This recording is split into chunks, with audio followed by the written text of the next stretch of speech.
Hello అండి, welcome to vegan వంటలు. ఈరోజు నేను మీ అందరికీ తోటకూర పచ్చడి ఎలా చేయాలో చూపించబోతున్నాను. వేడి వేడి అన్నంలో కాస్త నువ్వుల నూనె వేసి ఈ పచ్చడి కలుపుకొని తింటే ఆహా అద్భుతం, అంతే. ప్లేట్ కడగక్కర్లేదు, అంత బాగుంటుంది. ముందుగా దానికోసం బాణె పెట్టి కింద మంట పెట్టి 1 స్పూన్ ధనియాలు, 1 స్పూన్ పచ్చిశనగపప్పు, 1 స్పూన్ మినప్పప్పు, 1/2 స్పూన్ జీలకర్ర వేసి దోరగా వేయించుకోండి. ఇవి పూర్తిగా వేగకముందే కారానికి సరిపడా ఎండుమిరపకాయలు వేసుకోండి. నేను 8 మిరపకాయలు వేశాను. మీరు ఎంత కారం తింటారో దాన్ని బట్టి ఎండుమిరపకాయలు అడ్జస్ట్ చేసుకోండి.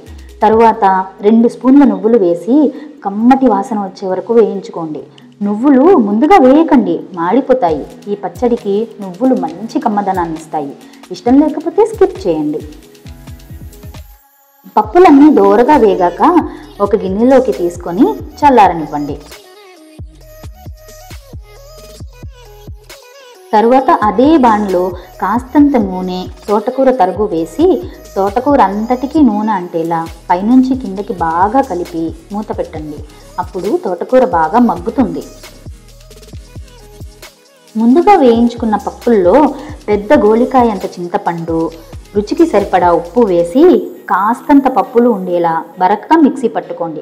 పప్పులు పంటి కింద పడుతూ పచ్చడి బాగుంటుంది. తరువాత బాగా వేగి ముదర ఆకుపచ్చ రంగులోకి వచ్చిన తోటకూరని ఈ పప్పుల పొడిలో వేసి మధ్యలో కలుపుతూ మిక్సీ పట్టండి. కలపకపోతే పొడంతా కిందనే ఉండిపోతుంది, ఆకుకి అంటదు. అందుకు ఖచ్చితంగా కలుపుతూనే మిక్సీ పట్టాలి. తరువాత బాణె పెట్టి అందులో ఒక 150 గ్రాముల నూనె వేసి వేడెక్కాక ఆవాలు వేసి చిటచిటలాడించండి.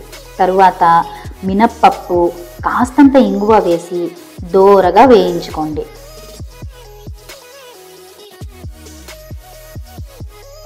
ఇప్పుడు ఆ పచ్చడి మిశ్రమాన్ని ఈ వేడి నూనెలో వేసి పచ్చడి మొత్తానికి నూనె అంటేలా బాగా కలపండి.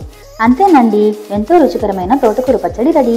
మీరు కూడా ట్రై చేసి ఎలా ఉందో కింద కామెంట్స్లో చెప్పండి.